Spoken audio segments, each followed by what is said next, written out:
السلام عليكم ورحمة الله. أهلا بكم إلى هذه الحلقة من برنامج من الداخل عبر قناة الميادين. معكم زينب الصفار. سأروي لكم قصة على الرغم من أنها حكاية أنتم أصلا تعرفونها، إذ بدأت قبل بضعة أشهر فقط عندما شن فيروس إنفلونزا جديد هجوما مخلفا جثث البشر. الناس صعقوا، العالم مشدوه، حان الوقت للعمل والتصرف بسرعة.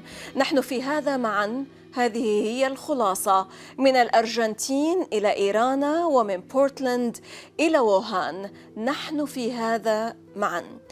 لعل الموسيقى والفن لا يغيبان اليوم في زمن الكورونا، إذ لطالما لعبت الموسيقى دورا جوهريا في تثقيف الناس بعالمهم وما يحيط به، وفي إلهام الناس لاتخاذ المبادرات والقيام بالأفعال المناسبة. ولا عجب في أن الموسيقى كانت وستبقى دائما جزءا لا يتجزأ من أي حركة اجتماعية.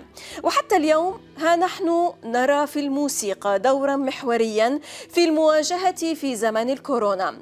ضيفنا اليوم المغني والمؤلف الموسيقي الأميركي المستقل ديفيد روفيكس من بورتلاند، أوريغون. سيغني لنا وللعالم، وسيشاركنا في موسيقاه وكلماته ومقاربته ومبادراته في هذا الشأن للاستمرار في تخطي أعباء هذه الجائحة ومآسيها ومشاكلها.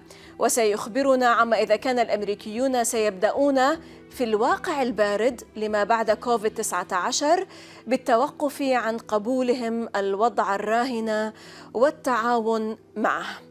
David Rovics, American dissident, indie singer, songwriter, and musician. Welcome to من الداخل from the inside, sir. Thank you so much. It's great to be with you. Few pleasure to have you today with us, David. Well, we're in this together. That's the score, as with this virus and so much more, from Argentina to Iran, from Portland to Wuhan. Since music can connect people in ways nothing else can, do you still see that there's something about music that makes people feel optimistic with all this chaos, madness, and terror around us due to COVID-19, David? It is such a crazy time. Of course, in so much of the world, it's been a crazy time for a long time, but getting crazier. And I think the thing about the current situation is that it shows us that it is one planet, and if we don't have some kind of egalitarian situation on this in this world, then all the rich people who are afraid of dying of this disease, need to do something about the refugee camps and the war zones and everything else that where people are too crowded to be able to socially isolate and do all these things that they're imposing on us around the world.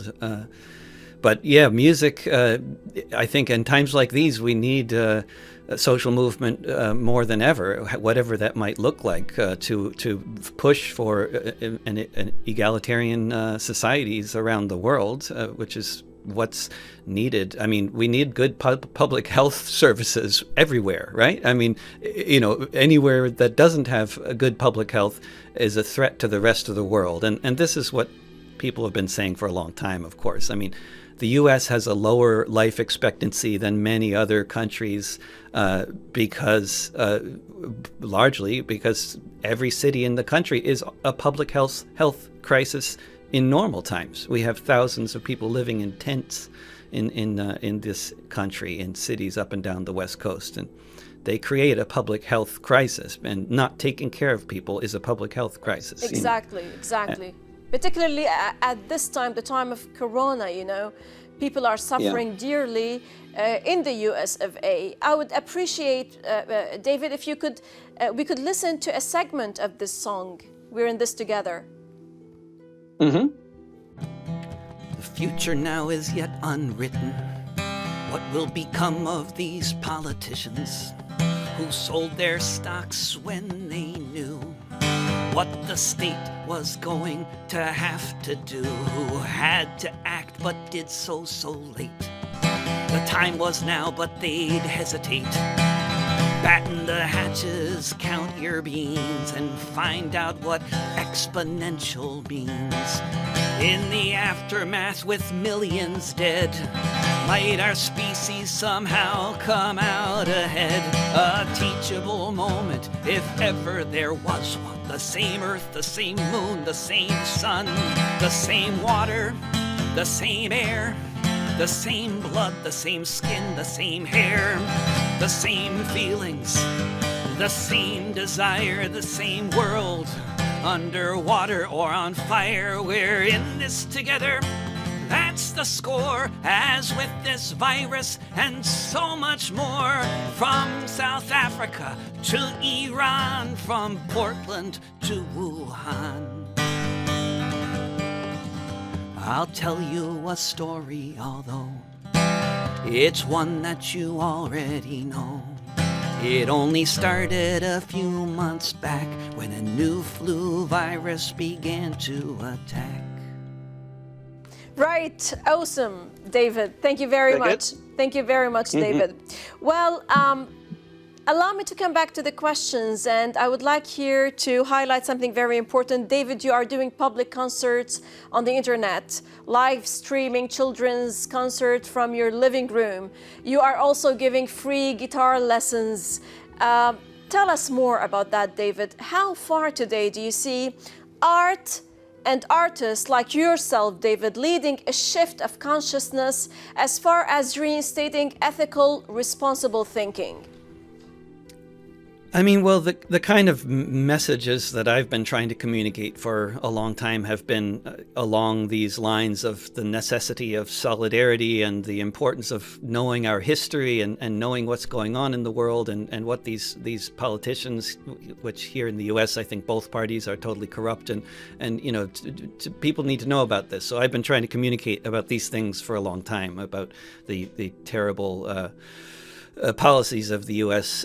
Government, you know, in terms of foreign policy, domestic policy. This is what I write about, and not all artists write about this kind of stuff. But we are at a moment in history where people are spending, I mean, I think on average, I don't know if it's globally or just in certain countries, but I think basically most everywhere that people have internet access, they're spending about 60% more time online than they normally do. That's So it is globally, not just in the U.S. It is definitely global, right? Yes. No, it's like, You know, we're all just all online. And of course, for me, I came back from a tour of Australia early, and I canceled all my tour plans for the US, Canada, and Europe, which I had coming up for the next 2 months. So I'm in the same boat as so many other musicians. I'm unemployed suddenly. And, you know, borders closing, you know, that makes me unemployed, you know.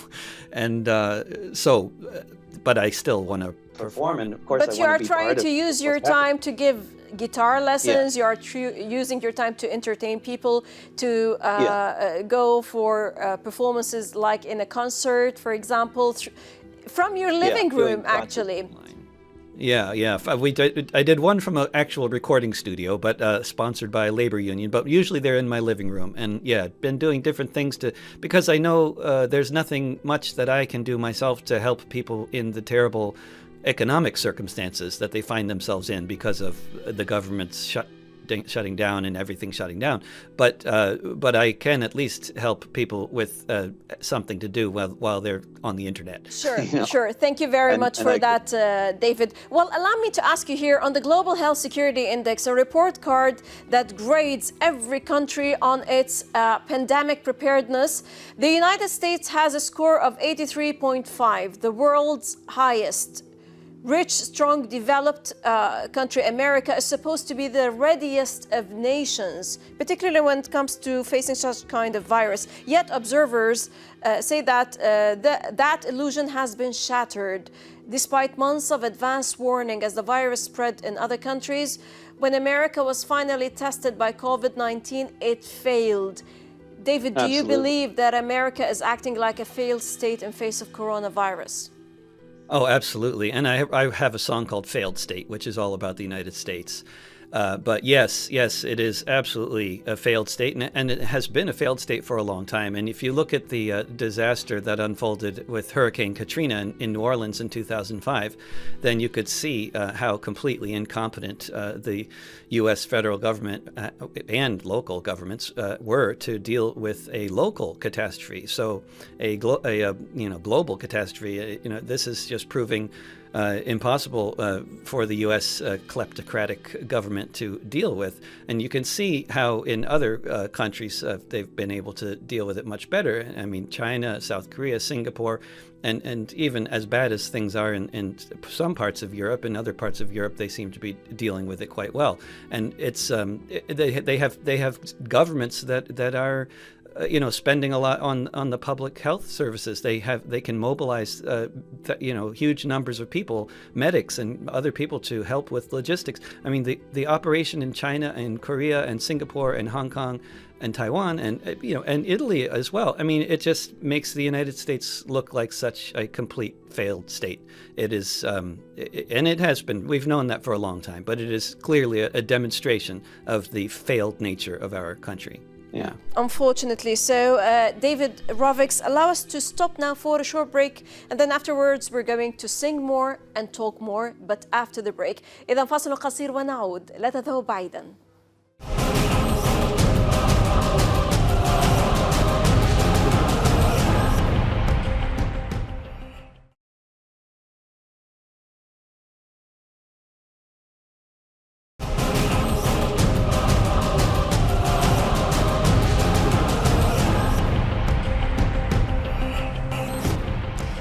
Welcome back. David Rovex, American dissident singer, songwriter, and musician, talking to us from Portland, Oregon. Welcome back, David.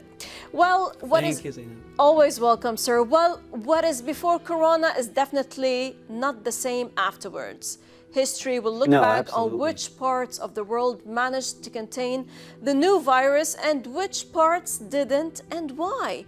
Society in the countries that failed will never be the same. Do you agree, David?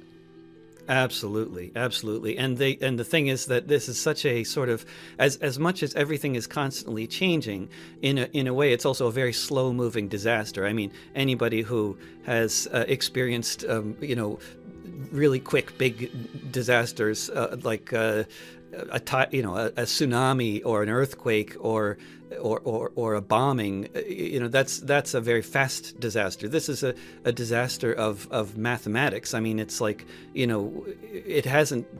there have already been more people in New York who died from COVID-19 than died in, say, the attacks of 9/11, just to take a comparison that people are familiar with.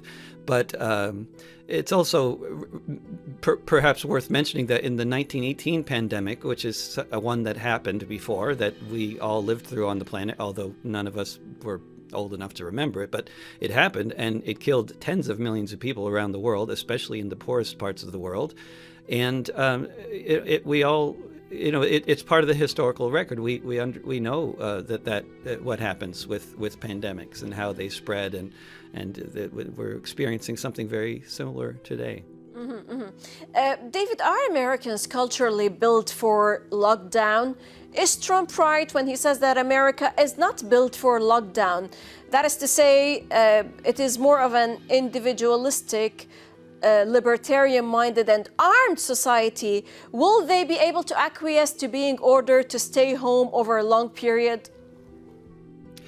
I mean, there's I think in many ways, there is this individualistic sort of thing in the United States that is a big part of the culture, but there is also a lot of nationalism, and which is sort of a form of solidarity. It's not a healthy form when it comes to U.S. nationalism, but certainly people are able to work as a group, and that's true anywhere in the world. But if you have to provide people with the means to work as a group. So I think the thing is that they're not going to say it, but what Trump and other people smarter than him in the ruling class are realizing is that you cannot just shut down a society as divided and as poor as much of the United States is. And if anybody watching here on this program who has not been to the United States,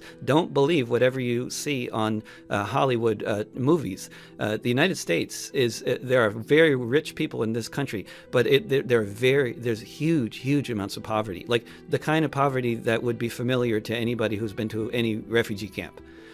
Except with no sanitation at all, because there's thousands and thousands of people living homeless on the streets. I mean, it is just in every city. It is a disaster, and that's all being exposed. That said, David, what happens if lockdown were extended and the unemployed were to attack supermarkets for food they cannot afford, or because the supermarket shelves are empty, and this has happened in Europe? Can the US national fabric handle such strains? Might it not disintegrate? Well, listen, I think you got to look at history to understand what's happening now, because I think the comparisons are relevant.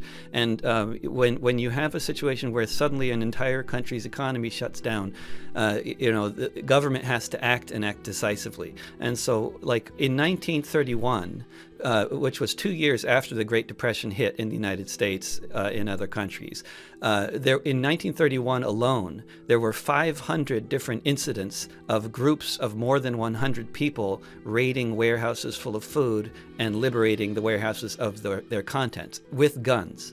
So there were 500 different incidents like that in just that 1 year across the country. So that's the situation that Franklin Roosevelt, who became president the following year in 1932, that's the situation he was coming into. And what he did was he passed really decisive legislation that fed the hungry and prevented a revolution. And he said, I am doing this to save capitalism. He was not a radical. And neither was Winston Churchill. But Winston Churchill, when he was in power in Britain, he fed the children of Britain, and the children of that very divided country, which is not as bad as the US, but it's pretty bad. In Britain, the children of Britain ate better during World War II than at any time since then, because they were all fed by government programs. And it was understood this was necessary because the situation was desperate. And they're going to have to do that here. They're going to have to they're going to have to suspend rents and mortgages, and they're going to have to feed people. Otherwise, the kind of situation you're talking about will happen here. David, we will come to talk about your letter, your open letter to your landlord, but allow me to talk about your lyrics. They offer listeners plenty to think about, like, for example, Pandemic of 1918, which we're going to listen to a segment of. Also, in one of your songs, Union Makes Us Strong, you tend to encourage people of the world to stick together. Today, in songs of social significance, your song Viral Solidarity sheds light on how society copes with the current moment and how this will and depend primarily on our ability to support each other, that is, on mutual aid. Allow me to ask you to sing us a segment of Pandemic 1918, please. Absolutely. Thank you.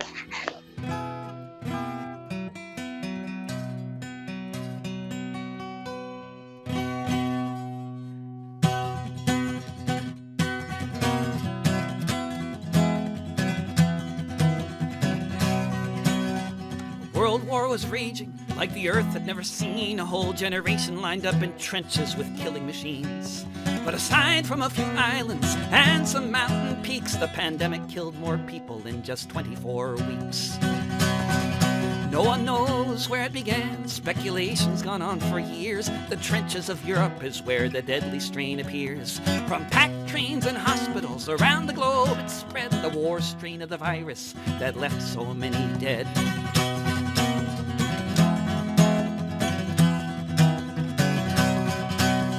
Death toll wasn't equal, but barely anywhere was left untouched, though the greatest share of dying was reserved for the poorest colonies of the empires and their wars that created this disease.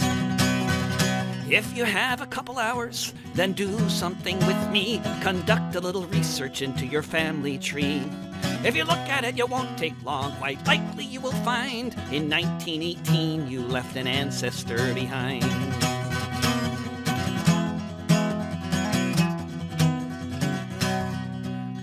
pandemic knew no borders. It went from the front lines, which had increased its deadliness as if by design. It circled the whole planet, so many people died. They dug mass graves everywhere and put your relatives inside. A world war was raging like the earth had never seen. A whole generation lined up in trenches with killing machines. But aside from a few islands and some mountain peaks, the pandemic killed more people in just 24 weeks.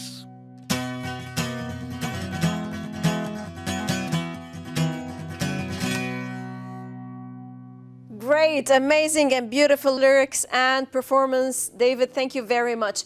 Well, Thank you. always welcome. Well, David, tenants across California are organizing rent strikes for the month of April.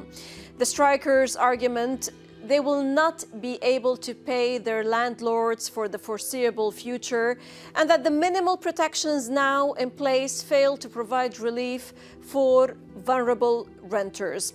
David, you have sent an open letter to your landlord. How did he react to it? Well, my landlord is a corporation called the Randall Group that owns hundreds of buildings up and down the West Coast. So I've never gotten any kind of real personal reaction from my landlord. But normally, my landlord has basically all the power in this situation pretty much. They can raise their rent up to 10% every year under the law here in Oregon, which is a crazy amount. So my rent has more than doubled in the past decade, which is very common for people all over this country. The rents have just gone so high, but especially on the cities of the West Coast and the East Coast. But I wrote a letter because now in Oregon, there's a suspension on evictions for the next 3 months. So it's safe to not pay rent for the next 3 months without being evicted. So I'm encouraging everybody else not to pay rent. And a lot of people are not paying rent because at least probably, I think an estimated something like 40% of this country is currently unable to pay their rent. Right. Well, in 30 seconds, my last question, David, how far and for how long can a U.S. society accept a command or martial law administration before citizens rebel and head to the beaches in the summer? What then? I think it really depends on whether this massive bailout is going to go to the corporations or go to regular people. If it goes to regular people, then maybe the country will remain calm and locked down. But if they're just going to bail out the airlines and let the people go hungry, then who knows what's going to happen. Right. David Rovics, American dissident indie singer, songwriter, and musician. Many thanks indeed, sir, for your inspiring lyrics, music, and words. Stay safe, David. Thank you so much. You too. Thank you, dear. Thank you. والشكر لكم مشاهدينا على طيب المتابعة. للتفاعل أكثر تابعونا على صفحات السوشيال ميديا من كل فريق عمل برنامج من كل الميادين. السلام عليكم ورحمة الله.